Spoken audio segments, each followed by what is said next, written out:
Hello my dear good बच्चा party. Very very good evening. कैसे हो तुम लोग? बहुत बढ़िया। एंजॉय। सर्दियां यार बढ़ रही हैं, है ना? तो कपड़े पहन के रखो और पढ़ाई भी बना के रखो। ठीक है, तो पढ़ाई जरूरी है नहीं जरूरी है? बताओ। जरूरी है ना? हाँ, तो पढ़ाई भी होनी चाहिए और अपने आप का भी ख्याल रखना है। पढ़ाई क्यों जरूरी है? एग्जाम आने वाले हैं। और अपने आप का ख्याल क्यों रखना है? क्योंकि मौसम में ठंडक आ गई है। तो मौसम में ठंडक होनी चाहिए, दिमाग में भी ठंडक होनी चाहिए। दिमाग को गर्म नहीं रखना है। दिमाग को गर्म रखोगे ना तो समस्याएं तुम्हारे लिए बिना बुलाए खड़ी हैं।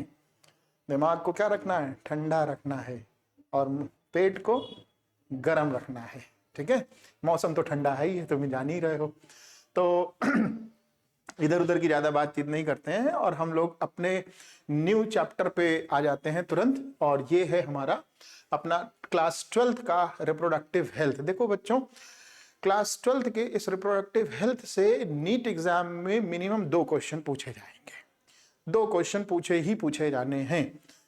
और बोर्ड एग्जाम में एक एमसीक्यू, एक क्वेश्चन बनेगा आपका शॉर्ट आंसर में 2 नंबर या 3 नंबर में, और एक संभावना है लॉन्ग आंसर बनाने की इसकी। तो शॉर्ट आंसर ही हम बोल सकते हैं, लॉन्ग आंसर में हम नहीं बोलेंगे। लॉन्ग आंसर में इसमें ज्यादा नहीं पूछने लायक है, लेकिन शॉर्ट आंसर में जरूर इसमें पूछा जाएगा बोर्ड के एग्जाम में। ये भी अपना इंपॉर्टेंस रखता है। मिनिमम 5 नंबर तो इसके लिए, इस चैप्टर के लिए इंपॉर्टेंस रखते हैं बोर्ड एग्जाम के लिए। नीट पॉइंट ऑफ व्यू से मिनिमम 2 क्वेश्चन मतलब 8 नंबर इस चैप्टर से आपके सिक्योर हो जाएंगे। ठीक है, अच्छी बात है। तो इंपॉर्टेंट है, थोड़ा सा मन लगा करके पढ़ लो।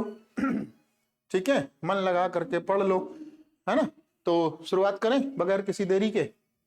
वो ले ले यार मार्कर, ये मार्कर आ गया हमारे पास। ठीक। अच्छा, तो इस चैप्टर में ये कहता क्या है? इस चैप्टर की शुरुआत क्या हो रही है? इस चैप्टर ये कहता है कि रिप्रोडक्टिव हेल्थ क्या कह रहा है। रिप्रोडक्टिव हेल्थ हमसे ये कह रहा है कि ह्यूमन को ऑल एस्पेक्ट मतलब फिजिकल हेल्दी होना चाहिए, मेंटल हेल्दी होना चाहिए, उसका बिहेवियर बहुत अच्छा होना चाहिए, और इमोशनल भी उसको हेल्दी ही होना चाहिए। ये 4 एस्पेक्ट है, बोल रहा है कि रिप्रोडक्टिव हेल्थ में आना चाहिए। होता ही होता है। आपका शरीर बहुत स्ट्रांग है, बहुत स्ट्रांग है, आप पहलवान हो, बॉडी बिल्डर हो, लेकिन मानसिक रूप से क्या हो? आप डिस्टर्ब हो, तो क्या आप हेल्दी हो? नहीं हो। आप मानसिक रूप से अच्छे हो, शरीर आपका बहुत कमजोर है, तो क्या आप हेल्दी हो? नहीं हो। आप आपका मेंटल लेवल बहुत अच्छा है, हेल्थ फिजिकल लेवल ठीक है, मतलब खराब भी नहीं है, लेकिन आपका समाज में बहुत व्यवहार बहुत बुरा है, तो क्या आप फिजिकली फिट हो, मतलब हेल्दी हो? नहीं हो। बिहेवियर आपका डिस्टर्ब है, बिहेवियर आपका खराब है, तो बिहेवियर को क्या कर रखना है? अच्छा रखना है। बिहेवियर मतलब आप किसी से जब बात करो तो उससे हंस करके बात कर लो यार। मतलब उसको, दूसरे वाले को ये ना लगे कि आप उसके ऊपर गुस्सा हो रहे हो या बहुत ज्यादा डांट डपट रहे हो, या आपका व्यवहार उसके किसी के प्रति ठीक नहीं है। तो व्यवहार क्या होना चाहिए? ठीक होना चाहिए सबके प्रति। ठीक है। इमोशन, एक पॉइंट और आता है। देखो, इमोशन को तो आप यूं नहीं एक्सप्लेन कर सकते हो, बयान नहीं कर सकते हो कि इमोशन कैसा होता है, कैसा नहीं होता है। तो इमोशन बयां करने के लिए आपके पास थोड़ा सा सूझबूझ होना चाहिए। आप इमोशन से भी काम हो सकते हैं। जैसे इमोशन मतलब हम कैसे, फीलिंग्स अगर आप बहुत खुश हैं तो आपकी फीलिंग्स आती हैं, झलकती हैं वो चेहरे पे कि आप बहुत खुश हैं। आप बहुत दुखी हैं तो वो चेहरे से पता चलने लगता है कि आज ये जो बच्चा है वो दुखी है। तो इमोशन का भी होना जरूरी है इस जगह पर। ठीक है। लड़कियों के लिए स्पेशली बात करेंगे, ये जो बैठी हैं, ये सारी की सारी बैठी हैं, ये बहुत जल्दी इमोशनल हो जाती हैं बेचारी। सर ने डांट दिया, बताओ बेइज्जती हो गई यार हमारी। बेइज्जती नहीं हुई है बच्चों तुम्हारी, बेइज्जती नहीं है। तुमको ये साहस देगा, ये मेरा जो हम बोला करते हैं तुमको कभी कभी कि तुम ये हो तुम वो हो, ये तुमको करेज देता है, साहस देता है। क्या साहस दे रहा है? तुमको इससे लड़ना है। तुमको क्या करना है? लड़ना है। तुम्हारे सामने बहुत अच्छा एग्जाम्पल सेट करते हैं। वो तुमने खाया ना कॉर्न, हाँ भुट्टा, हिंदी में भुट्टा ही बोलते हैं। बाजार में लेने जाओ, कितने का मिलता है? 5 रुपए का, ऐसे नॉर्मल। हाँ, 10 रुपए का, 10 रुपए का।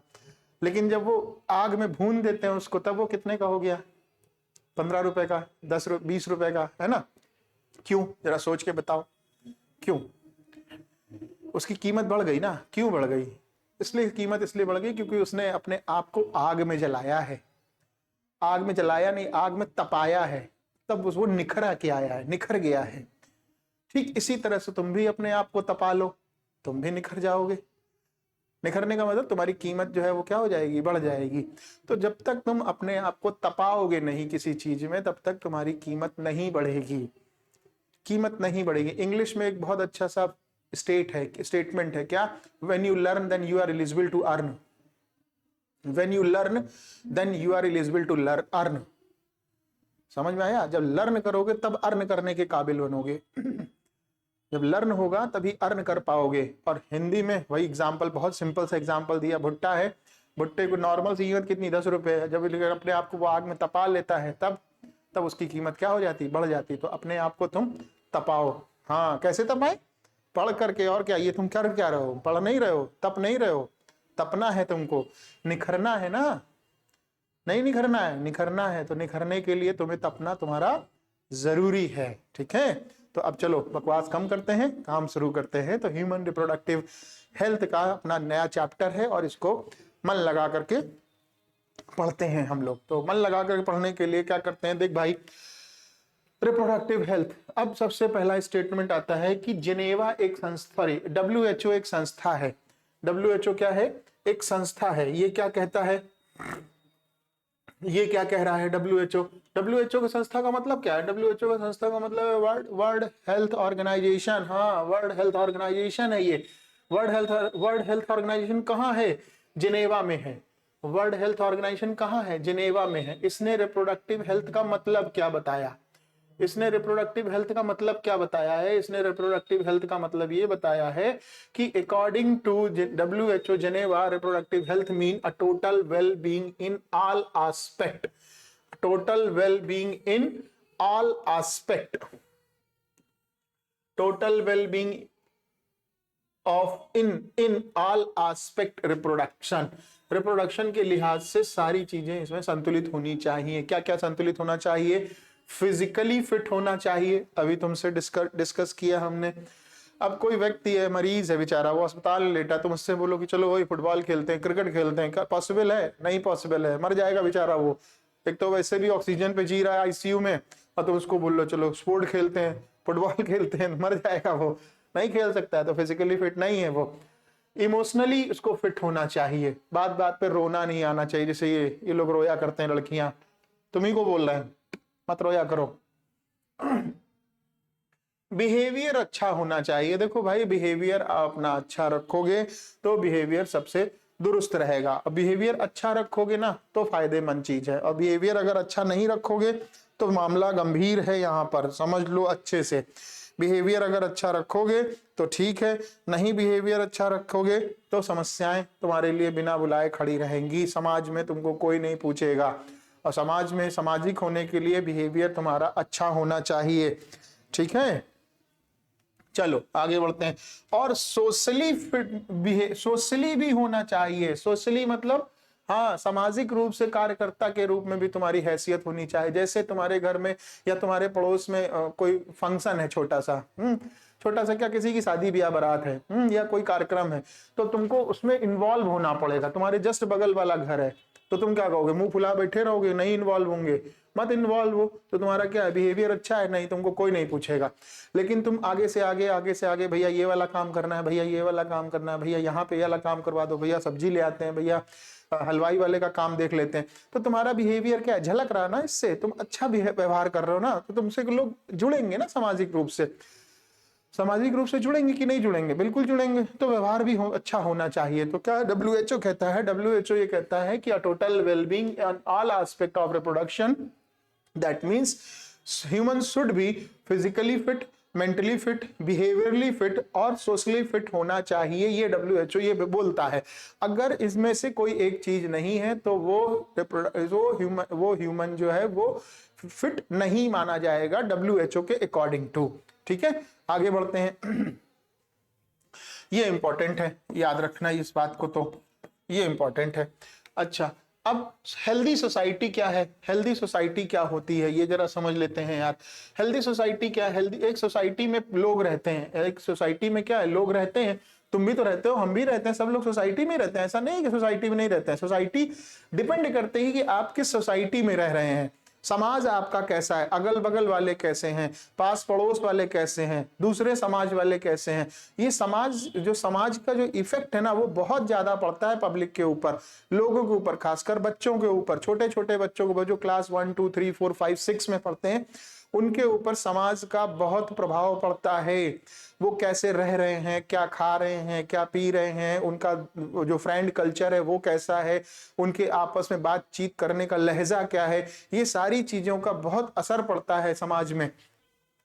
तो क्या है पहला पॉइंट ये कह रहा है कि फिजिकली फिट होना जरूरी है भाई। बार बार वही टर्म आ रहा है, physically and functionally normal reproductive organ. पहली चीज तो फिजिकली फिट होना चाहिए। और रिप्रोडक्टिव ऑर्गन क्यों जोड़ दिया? क्योंकि चैप्टर ही इसी बात से इंडिकेट कर रहा है ना, इसलिए बोला है, इसलिए जोड़ रहे हैं हम ये। तो फिजिकली फिट होना जरूरी है और रिप्रोडक्टिव ऑर्गन का नॉर्मल फंक्शनिंग करना भी जरूरी है, तभी रिप्रोडक्टिव एज बढ़ेगी, अदरवाइज दिक्कत हो जाएगी। Normal behaviour, emotion and behaviour, normal emotion and behaviour interaction among them in all sexual related aspect. अब तुम इतना ही देखो, बस इतना ही देखो, बस इतना ही देखो, ज्यादा तुम्हारे लिए फायदा है। क्या नॉर्मल इमोशन होना चाहिए और बिहेवियर इंटरेक्शन होना चाहिए। आपका व्यवहार नहीं अच्छा होगा, आप समस्याओं में आ जाएंगे, इसलिए व्यवहार बहुत अच्छा रखना चाहिए। हाँ, व्यवहार बहुत अच्छा होना चाहिए। तो जब व्यवहार अच्छा होगा, इमोशन अच्छे होंगे, तो सारी चीजों का एक तालमेल बनेगा, और तालमेल बनेगा तो आप अच्छे से सरवाइव कर पाएंगे। ठीक है। दूसरा, रिप्रोडक्टिव हेल्थ प्रॉब्लम्स और स्ट्रेटजीज। प्रॉब्लम क्या है इसमें? अब देखो, प्रॉब्लम कुछ नहीं, प्रॉब्लम बाद में बताएंगे, अभी नहीं समझो। अब तुम इसमें एक चीज ये देखो कि भारत जो है, हाँ भारत, अपना भारत, भारत पूरे वर्ल्ड में पहली कंट्री थी जिसने रिप्रोडक्टिव हेल्थ को लॉन्च किया।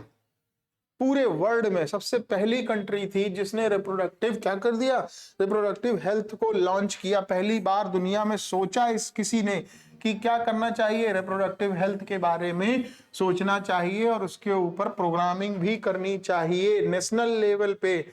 ठीक है। और सोशल गोल बनाना चाहिए हेल्दी रखने के लिए।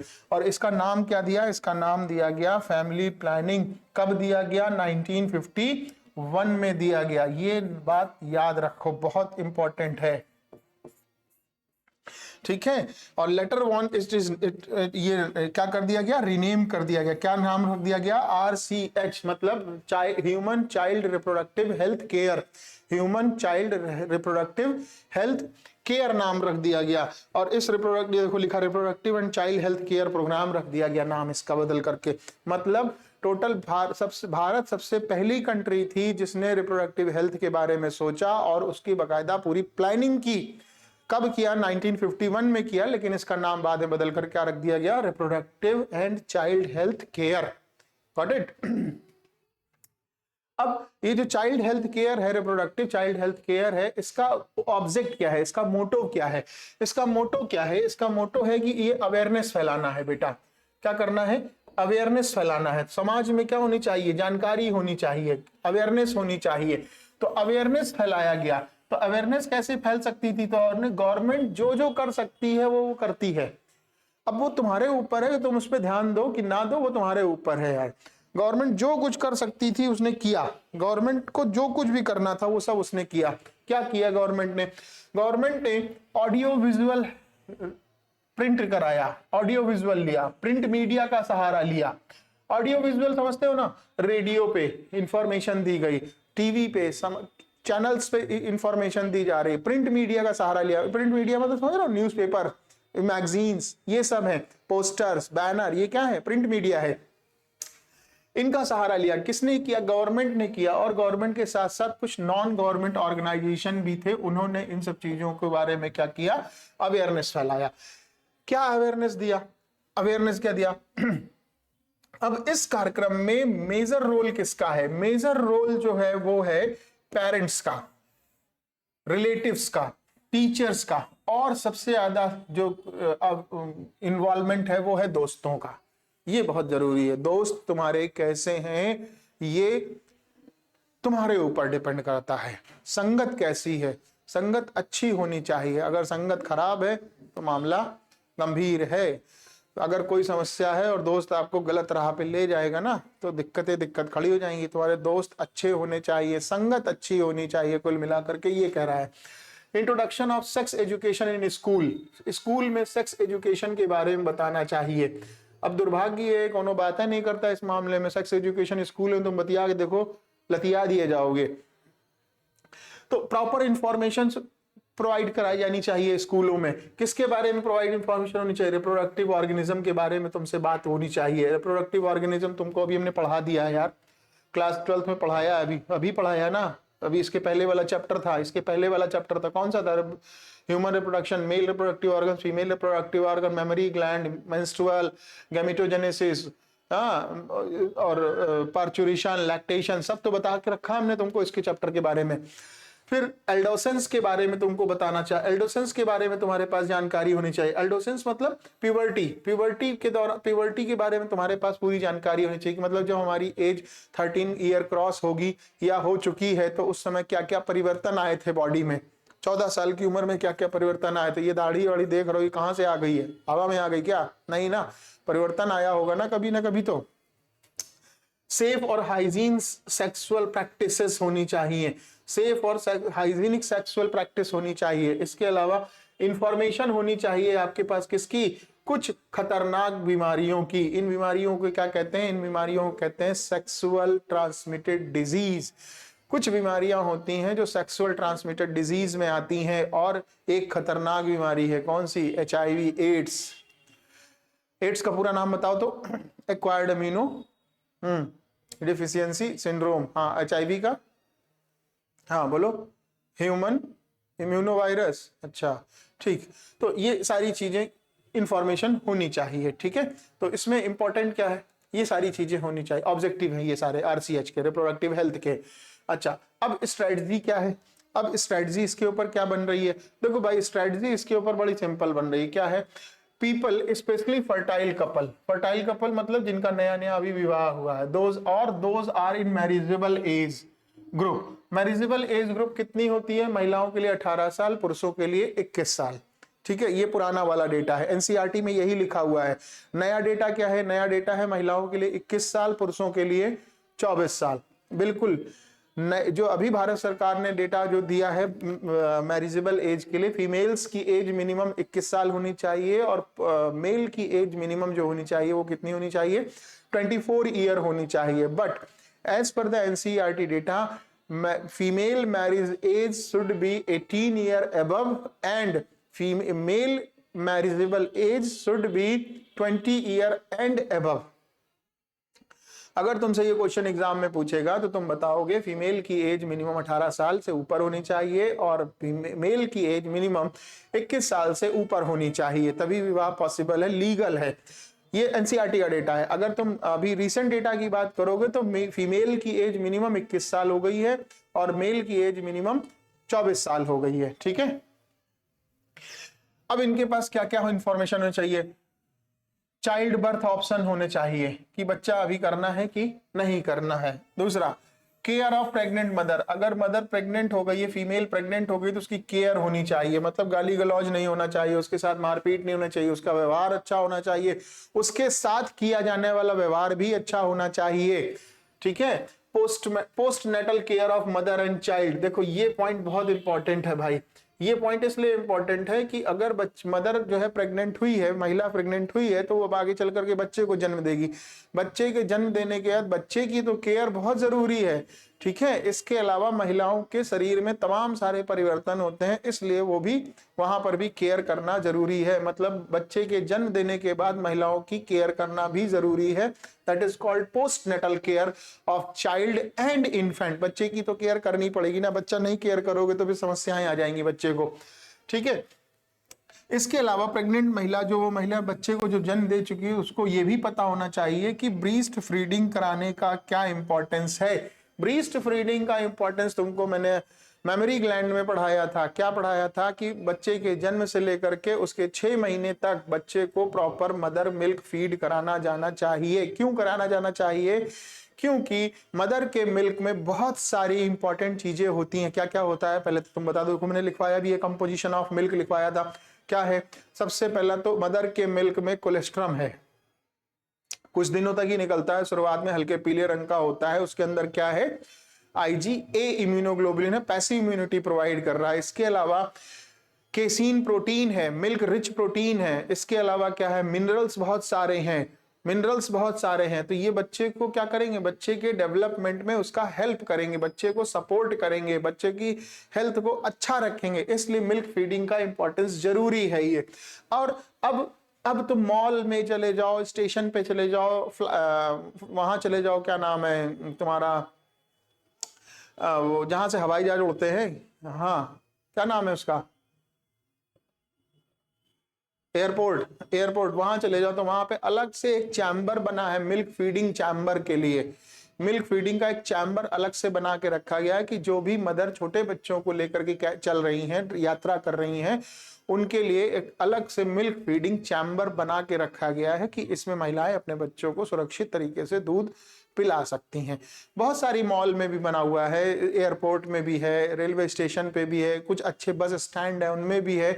और मॉल को छोड़ो, कुछ अच्छी जो शॉप हैं, बड़ी बड़ी शॉप हैं, वो प्रॉपर एक अलग से उन्होंने मिल्क फीडिंग एक एरिया बना के रखा हुआ है प्रेग्नेंट लेडी, ये बच्चे की मदर के लिए और बच्चे के लिए। तो ये क्या है? अवेयरनेस ही तो है ये। इक्वल अपॉर्चुनिटी देनी चाहिए, किसको? मेल और फीमेल बच्चे को, मतलब बच्चे लड़की और लड़के में कोई भी डिफरेंस नहीं किया जाना चाहिए। देखो यार, ये पॉइंट बहुत इंपॉर्टेंट है। ये पॉइंट इसलिए इंपॉर्टेंट है कि आज से कुछ समय पहले, मतलब 30-35 साल 40 साल पहले की तुम बात करोगे तो फीमेल मेल में इक्वलिटी नहीं थी। मेल लोग ज्यादा पसंद करते थे, फीमेल को मार दिया जाता था। लेकिन अब ऐसा नहीं है। मेरे ही कई सारे दोस्त हैं, बहुत सारे दोस्त हैं जिन दोनों बच्चे हैं, एक मेल है एक फीमेल है, उनमें कोई डिफरेंस नहीं है, बोथ आर इक्वल। मेरे बहुत सारे बच्चे दोस्त हैं जो सिंगल डॉटर चाइल्ड उनकी है, एक ही बच्चा है, वो फीमेल है, उसमें उन्होंने कोई भेदभाव नहीं किया कि वो मेल है कि फीमेल है कि डिस्टर्ब है कि क्या है। तो ये होना चाहिए और ये जरूरी भी है। Awareness of problem due to क्या लिखा? Uncontrolled population growth. Population growth के बारे में भी थोड़ा सा सोचना होगा। जिस तरह से हम भाग रहे हैं रॉकेट की स्पीड में बैठ करके, उस बारे में भी हमें सोचना पड़ेगा। अगर हम इसी तरह से रॉकेट की स्पीड में भागेंगे ना, एक दिन वो आएगा सांस लेने के लिए भी जगह नहीं मिलेगी हमें। हाँ, सांस लेने की जगह नहीं मिलेगी। आप मतलब त्राही त्राही मचाओगे कि भैया सांस दे। अभी तुम देख लो यार, आज का ही सिनेरियो देख लो। लोग पहले, हमारा घर देखो चलकर, कभी आना घर पे हमारे, हम बुलाएंगे तुमको। घर देखोगे ना, कितना बड़ा घर बना हुआ है मेरा, शानदार घर बना हुआ, पीछे बगीचे हैं, पूरा खेत है पीछे तक।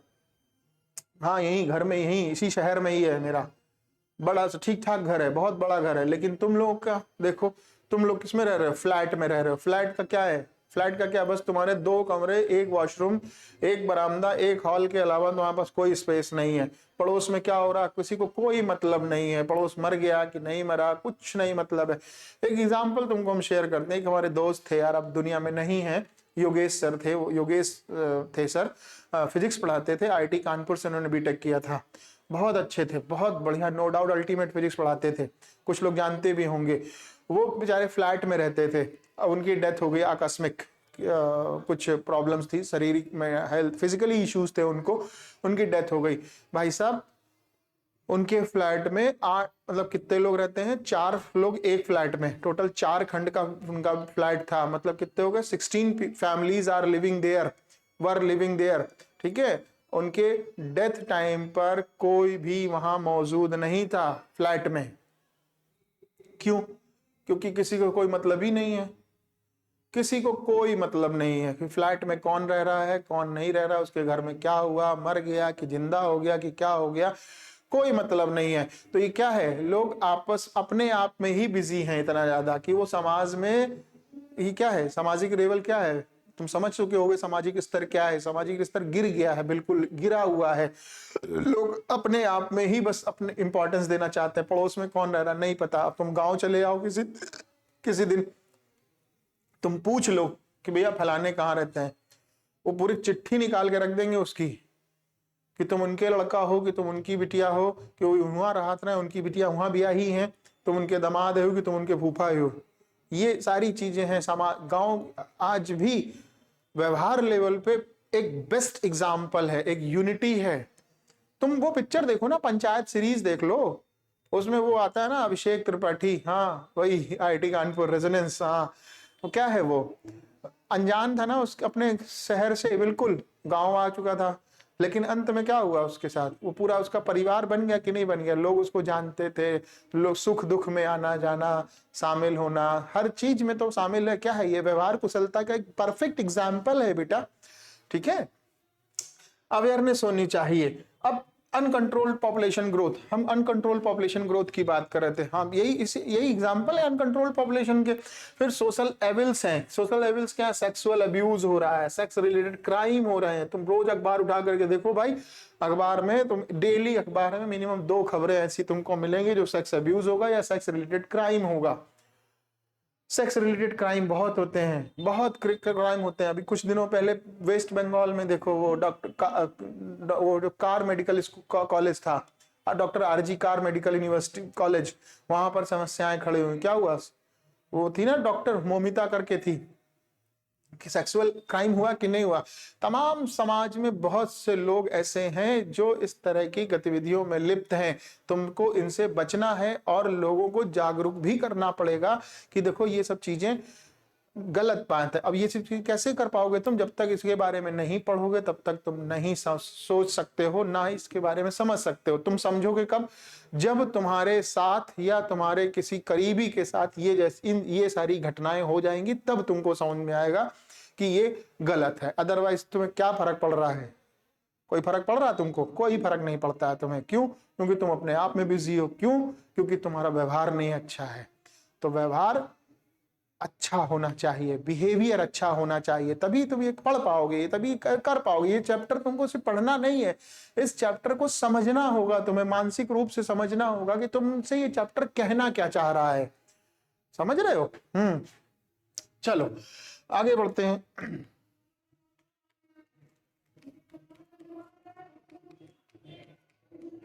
इसको क्या हुआ भैया? बंद हो गया क्या?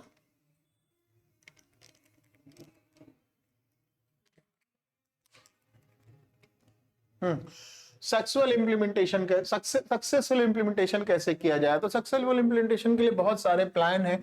क्या है? देखो, सबसे पहला तो इंफ्रास्ट्रक्चर फैसिलिटीज बहुत अच्छी होनी चाहिए। देखो, इंफ्रास्ट्रक्चर फैसिलिटीज किस बारे में बात कर रहा है तुमसे? ये तुमसे बात कर रहा हॉस्पिटल की। देख भाई, आज की तारीख में कोई भी गवर्नमेंट हॉस्पिटल में इलाज नहीं कराना चाहता है। दो चीजें, आज का सिनेरियो क्या है समाज में? आज का सिनेरियो ये है समाज में कि गवर्नमेंट से कुछ नहीं चाहिए, हमें कुछ नहीं चाहिए। क्या चाहिए? सिर्फ गवर्नमेंट जॉब चाहिए, बस। हम सरकारी स्कूल में अपने बच्चों को नहीं पढ़ाएंगे, हम सरकारी अस्पताल में इलाज नहीं कराएंगे, हम सरकार द्वारा दी गई चीजों को नहीं एक्सेप्ट करेंगे। क्यों नहीं एक्सेप्ट करेंगे? क्योंकि उसकी क्वालिटी नहीं अच्छी है। सरकारी अस्पताल में कौन इलाज कराने जा रहा है? कोई जाता है? कोई नहीं जाता है। सरकारी स्कूल में कौन पढ़ने जाता है? तुम सारे इतने बैठे होते हो, 200 के 200 बैठे हो, कम से कम 150 से यहाँ से लेके वहां तक कितने लोग हो? 150 लोग बैठे हो। कोई पढ़ता है सरकारी स्कूल में? कोई है? बताओ, 1-2 लोग छोड़ देना, परसेंटेज निकाल लो। कोई है? नहीं है। क्यों? क्योंकि फैसिलिटीज नहीं अच्छी हैं। देखो, सरकार फैसिलिटीज देती है, हम उसका फायदा नहीं उठा पाते हैं, या वो हमारे पास इंफॉर्मेशन आ नहीं पाती हैं। बस सरकारी नौकरी चाहिए सबको, बाकी और कुछ नहीं चाहिए सरकार का। तो सरकार इंफ्रास्ट्रक्चर अच्छे होने चाहिए। प्राइवेट हॉस्पिटल के इंफ्रास्ट्रक्चर क्या बेहतरीन, 5 स्टार होटल जैसे गए, खट से उतरे, कार से मरीज आया, लेगा थिएटर में, ला दिलूद करके उसको काट पीट के सही कर दिया, और तुमसे इतनी सारी मोटी रकम ले लिया। क्या है ये फैसिलिटी? तो इंफ्रास्ट्रक्चर फैसिलिटीज बहुत अच्छी होनी चाहिए, पहला पॉइंट। दूसरा पॉइंट, प्रोफेशनल एक्सपर्टीज होनी चाहिए। मतलब डॉक्टर के पास क्या होना चाहिए? एक्सपीरियंस होना चाहिए।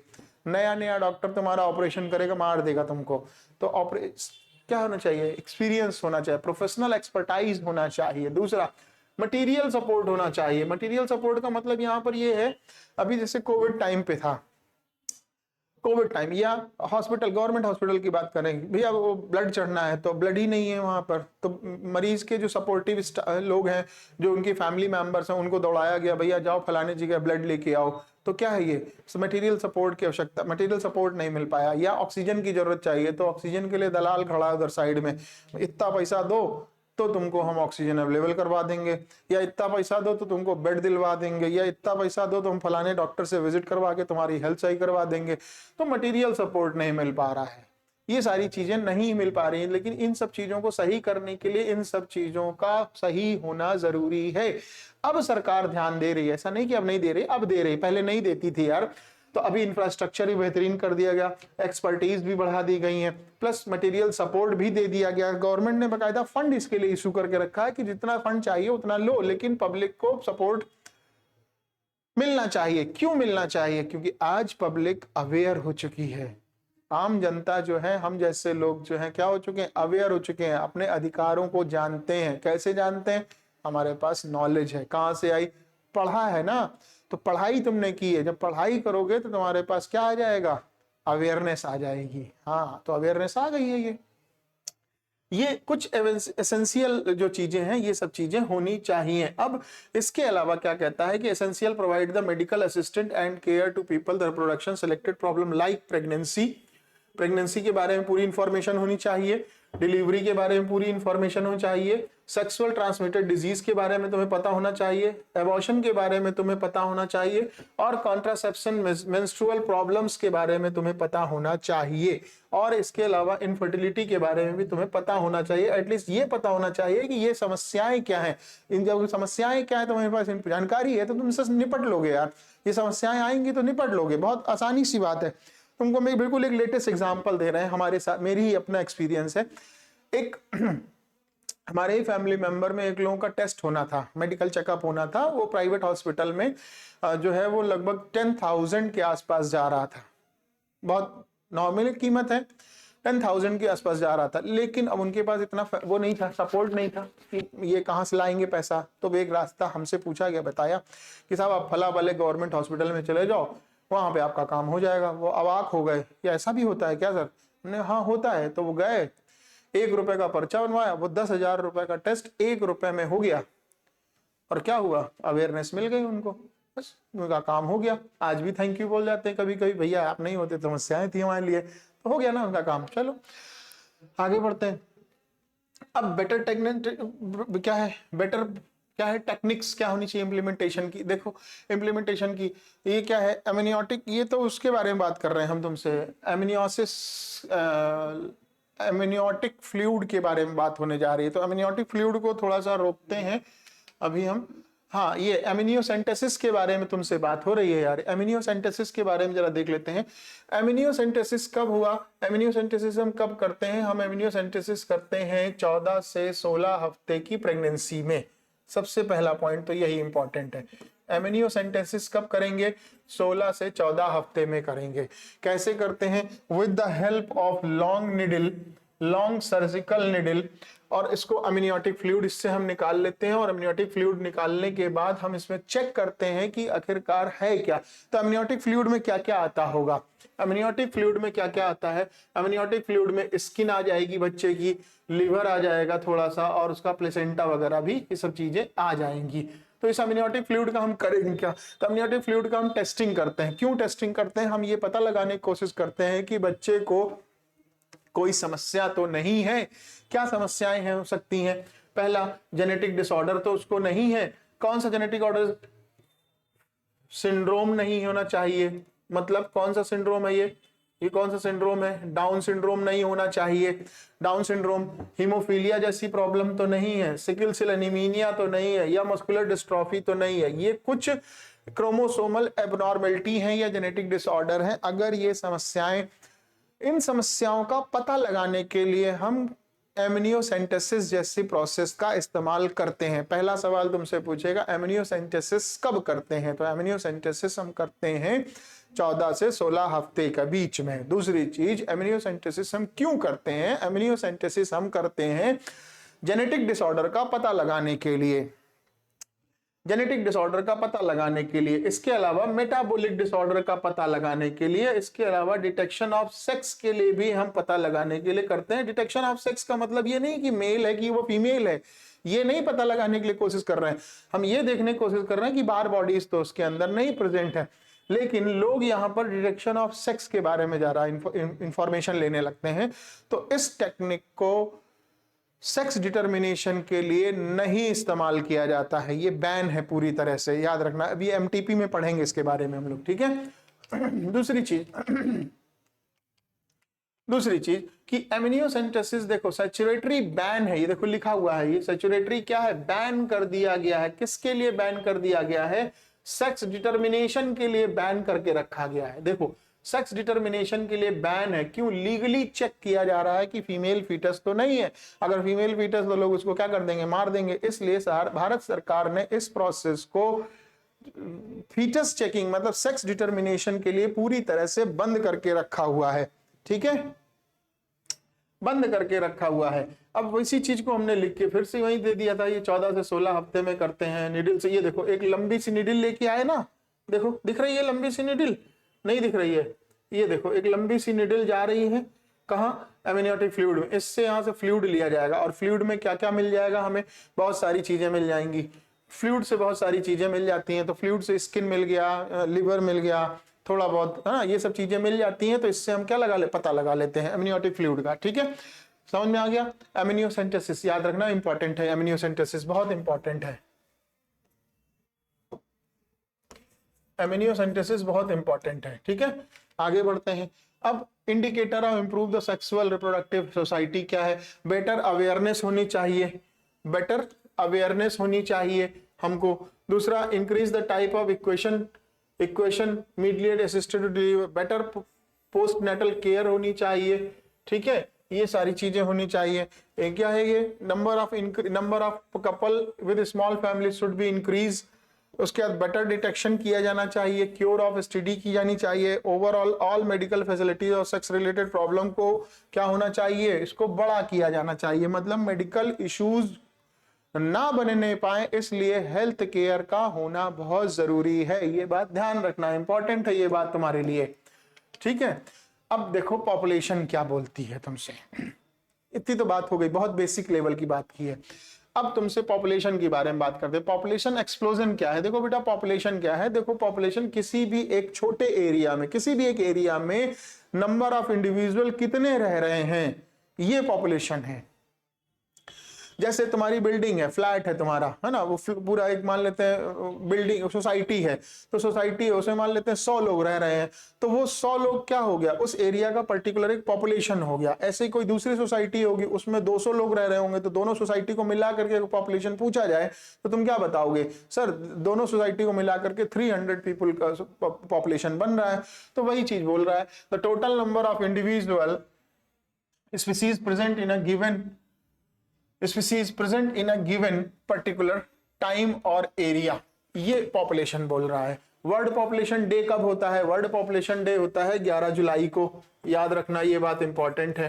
दूसरा, स्टडी ऑफ पॉपुलेशन क्या कहलाती है? स्टडी ऑफ पॉपुलेशन डेमोग्राफी कहलाती है बेटा।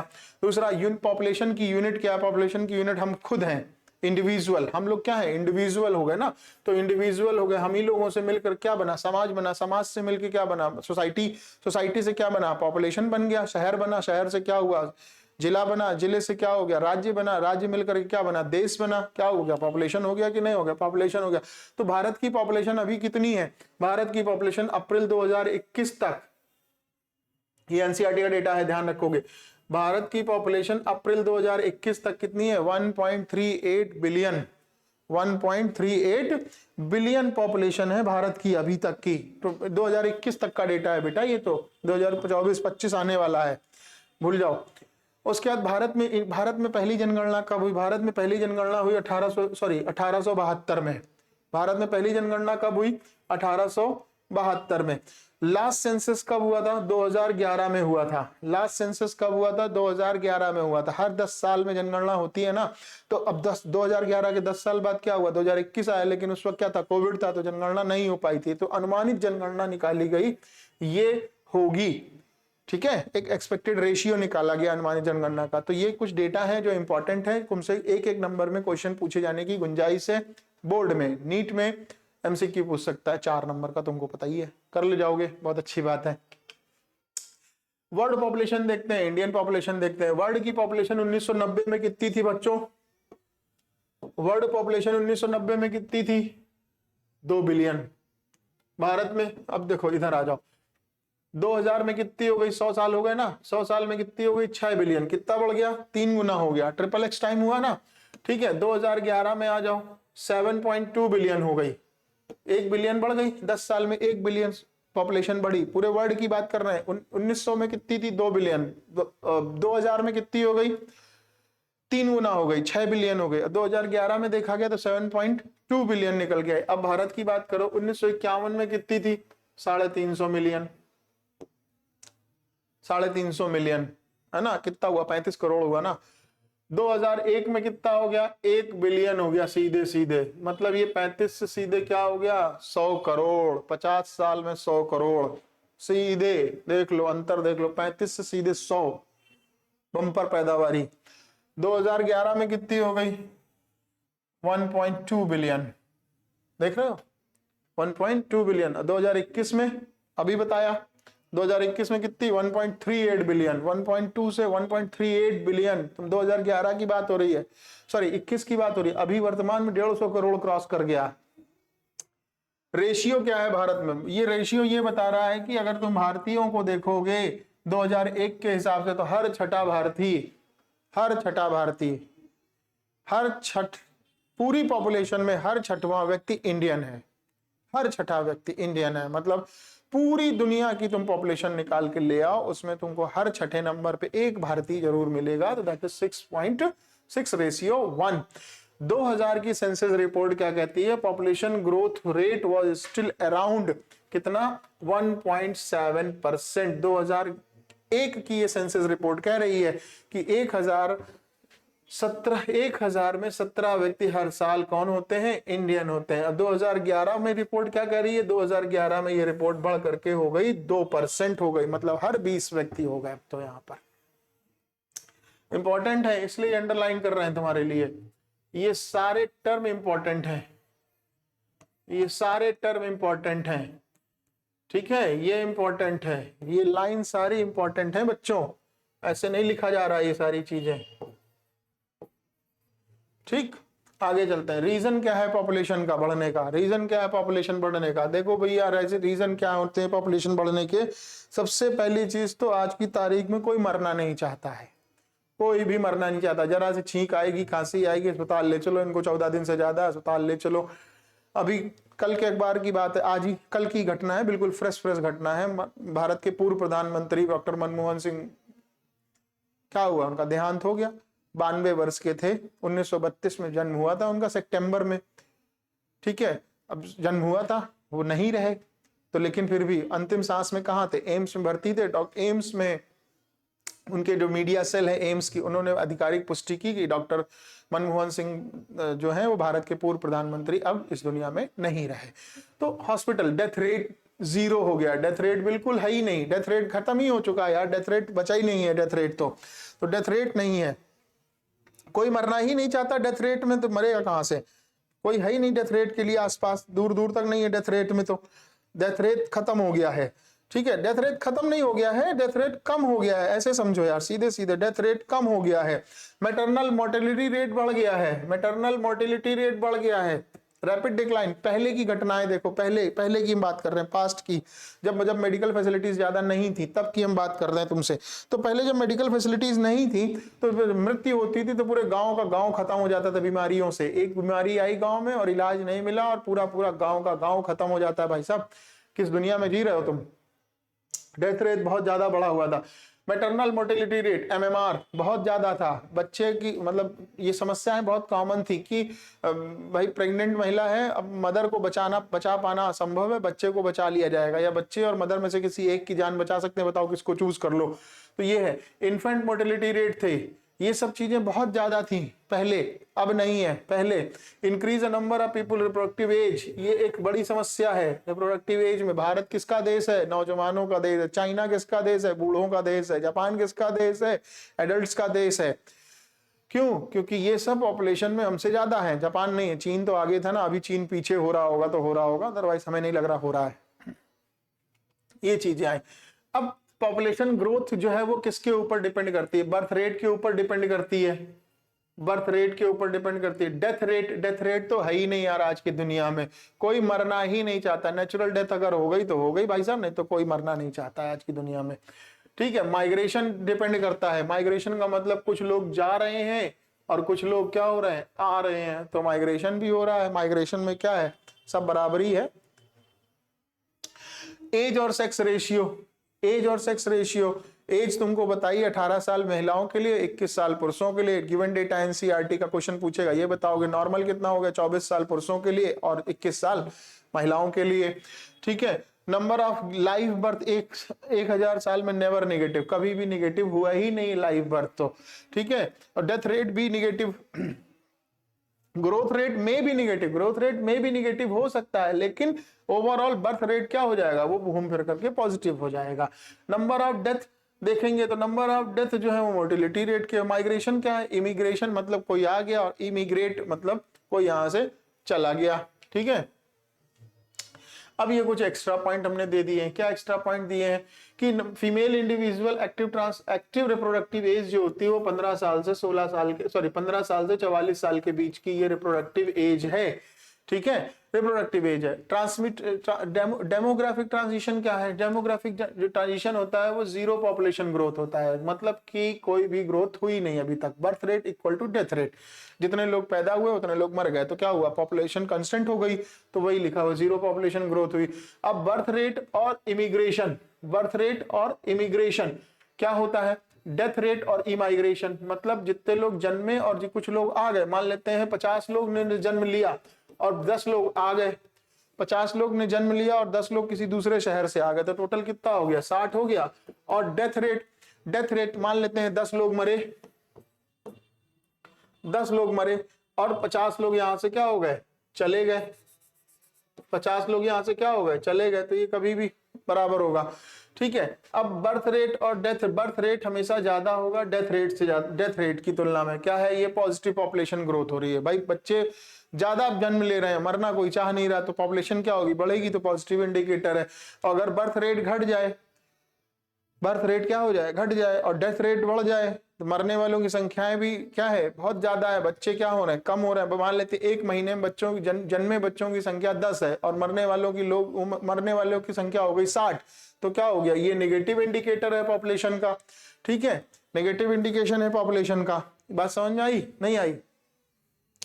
आ गई। अच्छा, अब many of couple mostly young urban working have been adopted in single daughter child। देखो सिंगल चाइल्ड पॉलिसी भी बहुत लोगों ने अडॉप्ट कर रखी है। पहले क्या था यार? पहले क्या था? पहले जो पहले जो मतलब आज से 40 साल 50 साल पहले की बात कर, 40 साल पहले की बात कर लो, ज्यादा नहीं, बहुत बड़ी बात दूर नहीं है, 30 साल पहले भी चले जाओ, कोई दिक्कत नहीं है। तुम देख रहे हो, तुम देख नहीं रहे, सुन रहे हो क्या? हम दो हमारे तीन, मतलब बच्चे कितने हैं? 3-3 4-4 हैं, कोई दिक्कत नहीं, सब आराम से खा पी रहे हैं। क्यों? जमीन है, खेत है, खलिहान है, ज्यादा कुछ सोचना नहीं था। फिर धीरे धीरे सिनेरियो बदला और क्या फॉर्मूला हो गया? हम दो हमारे दो, हम दो हमारे दो। अभी सिद्धांत क्या हो गया? Single daughter, single policy, single parents, single ये चाइल्ड नॉर्म्स की पॉलिसी आ गई। आने वाले कुछ समय पता चला वो भी गायब हो जाएगा। ऐसा नहीं है, सिंगल नॉर्म, सिंगल चाइल्ड तो बनता ही बनता है। स्मॉल फैमिली है ना, छोटी फैमिली, भाई पढ़ाना लिखाना है, केयर करना है, अच्छे से सब कुछ सब कुछ देखना है यार। तो सब कुछ देखने के लिए कहां से लाओगे? कहां से लाओगे? जमीन तुम्हारे पास है नहीं, घर तुम्हारा खुद का है नहीं, तुम रह कहां रहे हो? कबूतर वाले घर में रहे हो, 4x4 के फ्लैट में रह रहे हो, तो तुम कहां से सब कुछ कर ले जाओगे? आजकल ये जो गेस्ट हाउस वाले जो है इतना क्यों कमाते हैं? बहुत सीधी सी बताओ बात, क्यों? तुम्हारे घर में जगह नहीं है, शादी ब्याह बारात करना है, बच्चे का बर्थडे करना है, मुंडन करना है, पार्टी करनी है, ये करना है, वो करना है, कहां जा रहे हो? तुम खुद का अपना बर्थडे देखो ना, तुम खुद का अपना बर्थडे देखो। 14 दोस्त हैं तुम्हारे, कहां चले गए? एक पार्टी बुक कर लिया हॉल में जाकर के, वहां पार्टी कर रहे। क्यों? क्योंकि तुम्हारे पास स्पेस नहीं है ना। स्पेस क्यों नहीं है? क्योंकि पॉपुलेशन है। बात समझो। फैमिली प्लानिंग क्या है, फैमिली प्लानिंग कैसे कर सकते हैं, बेटर प्रैक्टिस है। फैमिली प्लानिंग कैसे करते हैं, avoid the unwanted birth, avoid the unwanted मतलब समझ में आ गया तुमको। Bring about the wanted birth, information होनी चाहिए तुम्हें सारी चीजों की। Regulate the interval between pregnancy, पहले बच्चे और दूसरे बच्चे मिनिमम कितने साल की गैपिंग होनी चाहिए बोलो, मिनिमम 4 साल की गैपिंग होनी चाहिए, मिनिमम 4 साल। क्यों, बच्चे को बड़ा होने दो यार, समझने दो उसको, कुछ अपना भला बुरा अच्छा देखने दो, ठीक है। Determine the number of child, family में तुमको पता होना चाहिए कितने बच्चे हैं, पता चला खेल रहे हैं, उनको इधर से बुलाओ उनको उधर से बुलाओ, क्या है तुमको खुद ही नहीं पता कितने बच्चे हैं, तो तुमको पता होना चाहिए ना कितने बच्चे हैं हमारे। ये सारी चीजें होनी चाहिए, ठीक है। तो अब इन सब चीजों पे रोक कैसे लगे यार, इन सब चीजों को कैसे देखा जाए कि हमें ओवरऑल फैमिली प्लानिंग करनी, तो हम कैसे समझेंगे इन सब चीजों को। तो फैमिली प्लानिंग समझने के लिए हमें कुछ कॉन्ट्रासेप्टिव्स की जरूरत होगी, आइडियल कॉन्ट्रासेप्टिव्स की जरूरत होगी। कौन कौन से आइडियल कॉन्ट्रासेप्टिव हो सकते हैं, मतलब कैसे होते हैं, प्रॉपर्टी क्या है। कॉन्ट्रासेप्टिव्स क्या होते हैं पहले ये समझ लो। कॉन्ट्रासेप्टिव वो होते हैं जो कि पॉपुलेशन ग्रोथ को क्या कर सकें, कम करें, कम करने में हेल्प कर सकें, हाँ कम करने में हेल्प कर सके। तो कैसे होना चाहिए, यूजर फ्रेंडली होना चाहिए, सबसे पहली बात तो यूजर फ्रेंडली। दूसरा इजी अवेलेबल होना चाहिए, पता चला ढूंढ रहे हैं भैया भैया भैया, नहीं, यूजर फ्रेंडली इजी अवेलेबल होना चाहिए।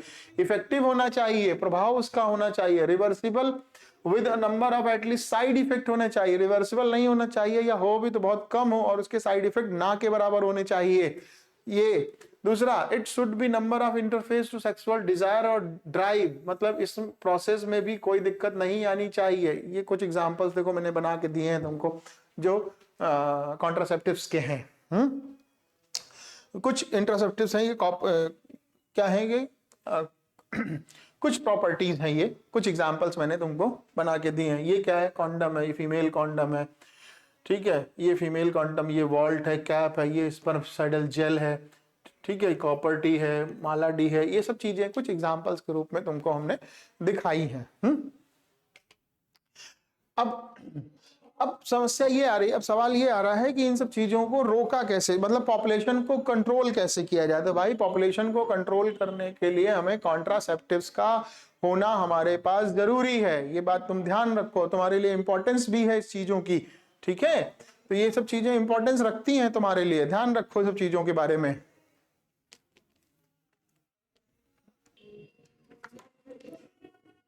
तो आज के लिए इतना ही रखते हैं।